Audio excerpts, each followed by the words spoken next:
பிப்ரவரி 19. புனித பர்பாதூஸ். இத்தாலி நாட்டில் பெனவந்தோ பகுதியில் கிபி 610 பிறந்தார் பர்பாதூஸ்.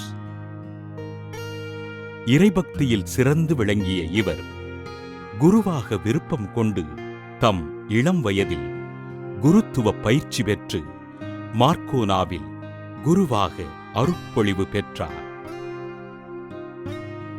கருத்துச் சரிந்த மறையுரையினால் மக்களின் மனங்களில் ஆண்டவரை குடியேற்றினார். மூட நம்பிக்கையிலும் குருட்டு பக்தியிலும் வாழ்ந்த மக்களை ஆவியிலும் உண்மையிலும் வழிபடச் செய்தார். கிபி 663 மார்ச் 10 பெனவந்தோ நகரின் ஆயராக திருநிலைப்படுத்தப்பட்டார். கிபி 680 திருத்தந்தை ஆகத்தோ கூட்டிய பொதுச் சங்கத்திற்கு உதவியாக இருந்து பணிகளைச் செய்தார். கிபி 681 கான்ஸ்டாண்டின் நோபிள் நாட்டில் நடைபெற்ற 3வது பொதுச் சங்கத்தில் மூட நம்பிக்கைக்கு எதிராக பேசினார்.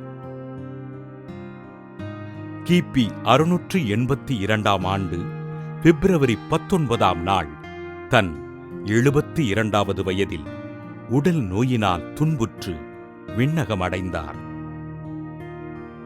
பர்பாதூஸ் கல்லறையில் புதுமைகள் நிகழ திரு அவை இவரை புனிதராக உயர்த்தி மறைபணிகளை செய்பவர்களுக்கு பாதுகாவலராக அறிவித்தது. புனித பர்பாதூஸ் திருவிழாவினை கொண்டாடுகிற நாம் உலகின் பல்வேறு நாடுகளில் மறைபணிகளை செய்கின்ற பணியாளர்களுக்காக ஜெபிப்போம்.